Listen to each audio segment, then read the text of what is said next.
Subscribe now and press the bell icon. Never miss an update. नमस्कार friends, राष्ट्रीय blind YouTube channel में आप सभी का स्वागत है। अगर आप चैनल पर नए हैं तो आप सभी से रिक्वेस्ट है कि आप हमारे चैनल को सब्सक्राइब करें, बेल आइकन को ऑल पर सेट करना बिल्कुल भी ना भूलें ताकि हमारे आने वाली वीडियो की नोटिफिकेशन सबसे पहले आपको मिल सके। अगर आपको हमारी वीडियोस अच्छी लगती हैं तो वीडियोस को लाइक करें, शेयर करें और कमेंट में अपना फीडबैक देना बिल्कुल भी ना भूलें।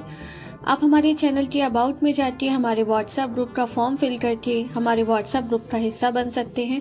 फीमेल्स के लिए अलग से एक व्हाट्सएप ग्रुप है, तो आप फॉर्म भर के उसमें ऐड हो सकते हैं। साथ ही हमारे चैनल के अबाउट में हिंदी ऑडियो शायरी एक दूसरे यूट्यूब चैनल का भी लिंक है, आप जाकर उसको भी सब्सक्राइब करें। हमारे टेलीग्राम चैनल और हमारे व्हाट्सएप चैनल का लिंक भी आपको अबाउट में मिल जाएगा, आप वहां से ज्वाइन कर सकते हैं। इसके साथ ही अगर आप अपनी वीडियोस के लिए कोई म्यूज़िक चाहते हैं तो हमारे टेलीग्राम चैनल का लिंक अबाउट में दिया हुआ है, तो आप हमारे Telegram channel audio music factory को वहां से ज्वाइन कर सकते हैं। तो आपका ज़्यादा समय न लेते हुए अब ले चलती हूँ आपको वीडियो की ओर।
यह कार्यक्रम काल्पनिक घटनाओं पर आधारित है, जिसका किसी घटना या फिर किसी व्यक्ति से कोई संबंध नहीं है।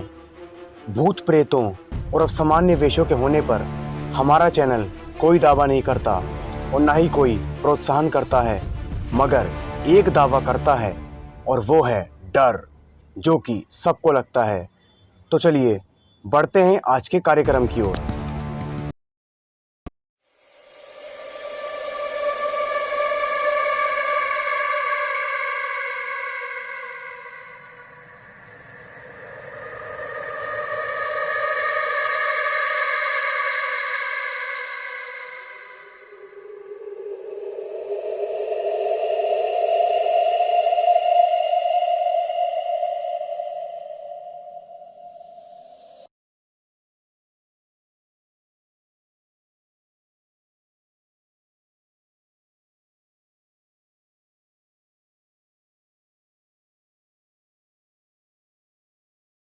बात उन दिनों की है जब मैं कॉलेज का स्टूडेंट था।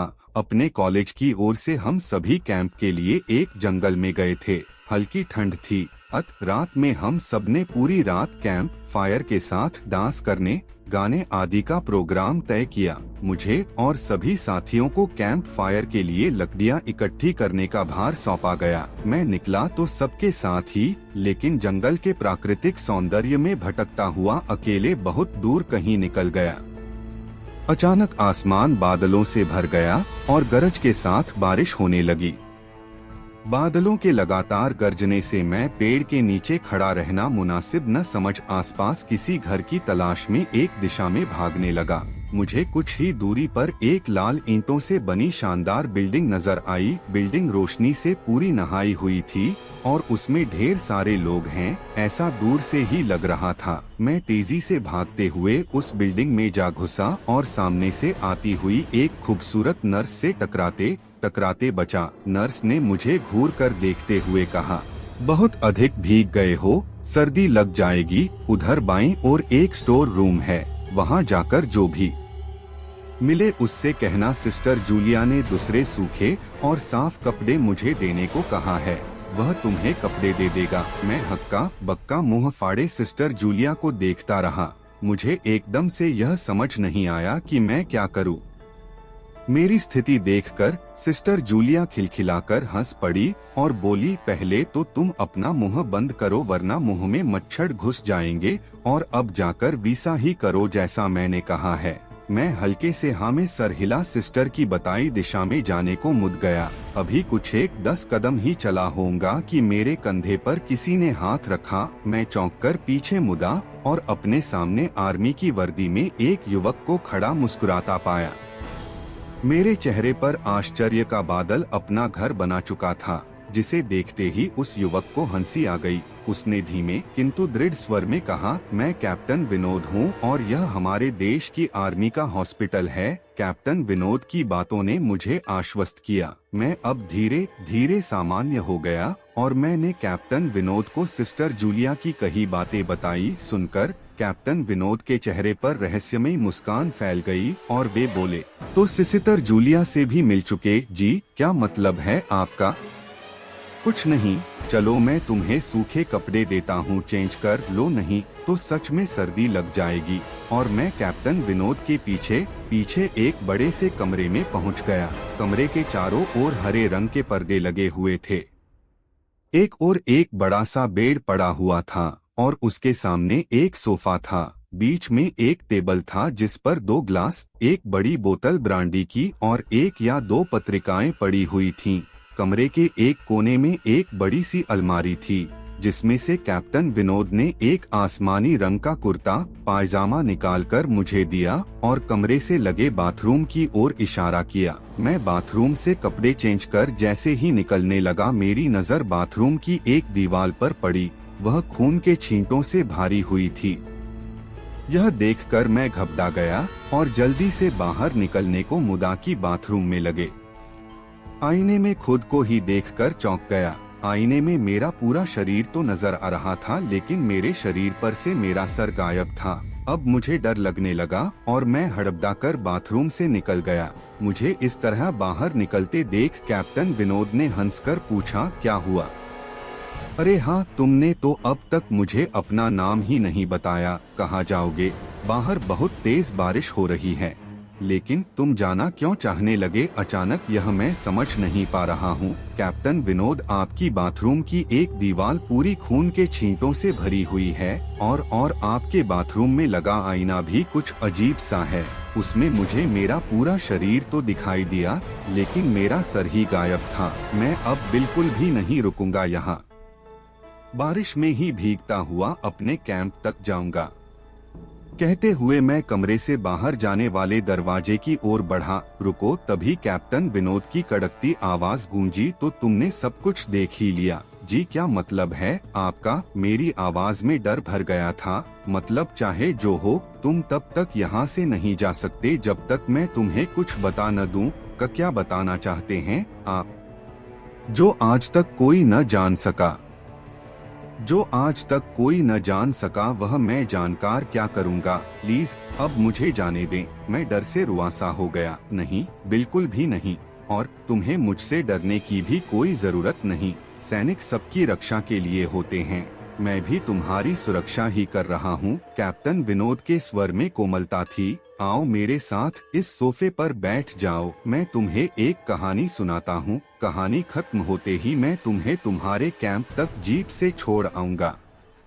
वैसे भी तुम अपने साथियों से काफी आगे निकल आए हो, वहाँ तक तुम अब चलते हुए शायद पहुँच न पाओ। कैप्टन विनोद के स्वर में जाने कैसी आश्वस्ति थी। मैं जाकर उनके बगल में बैठ गया। कैप्टन विनोद ने कहना शुरू किया, दुश्मनों ने धोखे से हमारे अस्पताल को अपना निशाना बनाया। दुश्मन देश के 2 सैनिक हमारे सैनिक के वेश में एक हमारे ही घायल सैनिक को लेकर आए। वह घायल था और हमारे देश की सेना ने उसे बहुत ढूंढा लेकिन नहीं मिला था। शायद साजिश के तहत उसे घायल होते ही घुसपैठियों ने कहीं छुपा दिया था।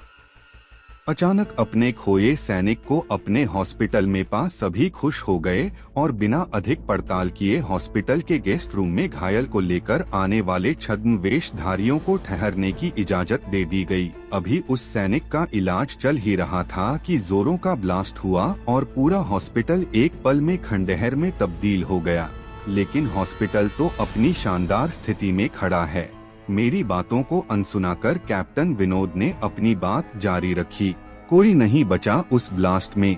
दीवार पर पड़े खून के छींटे भी उसी ब्लास्ट में मारे गए हॉस्पिटल के कर्मचारियों के हैं। हाँ, पर यह हॉस्पिटल तो मुझे खंडहर नहीं दिखता। जवाब में कैप्टन विनोद के चेहरे पर रहस्य भरी मुस्कान फैल गई और उनका चेहरा अजीब से भावों से भर गया। मैं उनके चेहरे को देखकर अंदर से दहल गया। फिर भी मैंने हिम्मत कर पूछा, आप उस ब्लास्ट में बाख कैसे गए? सुनते ही कैप्टन विनोद ठहाका लगाकर हंस पड़े और मुझ पर एक भरपूर नजर डालते हुए कहा, यह कहानी आज से मात्र 10 वर्ष पहले की है और मैं तो आज से 50 वर्ष पहले मर चुका हूँ। इसके आगे उन्होंने क्या कहा मुझे कुछ नहीं मालूम। चेहरे पर गीलेपन का एहसास जब काफी हुआ तो मैं जैसे नींद से जागा। मुझे घेरे हुए मेरे सभी सहपाठी और टीचर खड़े थे। मेरे आंख खोलते ही मेरे सर ने कहा, थैंक गॉड, तुम्हें होश आ गया। तो क्या मैं बेहोश था? हाँ, तुम जंगल में जाने कहाँ भटक गए थे। जब सभी लौट आए और तुम नहीं आए तो हम सभी मिलकर तुम्हें ढूंढने निकले। काफी दूर जाने के बाद हमने एक जीप आती दिखाई दी जिसमें एक आर्मी मैन तुम्हें पीछे की सीट पर सुलाए हुए हमारे कैंप को ढूंढते हुए आ रहे थे। उन्होंने हम सबको भी अपनी जीप पर बिठाया और कैंप तक ले छोड़ा। हमने उन्हें काफी रोकने की कोशिश की लेकिन वे यह कहते हुए चले गए, अभी नहीं रुक सकता, एक जरूरी काम है। जब हमने तुम्हारे बेहोश जाने और उन तक तुम्हारे पहुंचने के बारे में पूछा तो बोले सोमेश ही बताएगा और जो भी बताएगा वह सब अक्षरश सच होगा। सबकी उत्सुक निगाहें अपनी ओर लगी देख मैंने धीमे स्वर में पूछा, प्लस क्या उनका नाम कैप्टन विनोद था? सर ने हाँ में सर हिलाया। मैंने सबको उधर चलने को कहा जिधर से सबने जीप आती देखी थी। पहले तो सर तैयार नहीं हुए लेकिन मेरे बहुत कहने पर वे राजी हो गए। सुबह होते ही हम उधर की ओर गए। मैं उस जगह पर पहुंचकर गहरे आश्चर्य में डूब गया। वहां एक अधजला खंडहर था जिसके एक टूटे पत्थर पर लिखा था आर्मी हॉस्पिटल। तो दोस्तों, आज की कहानी में बस इतना ही। हम उम्मीद करते हैं कि यह कहानी आपको बेहद पसंद आई होगी। अगर आपको कहानी पसंद आई है तो वीडियो को लाइक करें, शेयर करें और हमारे चैनल को सब्सक्राइब करें और साथ ही बेल नोटिफिकेशन को भी दबाएं ताकि हमारी हर वीडियो की नोटिफिकेशन आपको सबसे पहले प्राप्त हो सके। तो चलिए दोस्तों, मिलते हैं आपसे अगले दिन रात 10 बजे। तब तक के लिए आप लोग अपना बहुत ख्याल रखिए। कहानी को सुनने के लिए आपका धन्यवाद।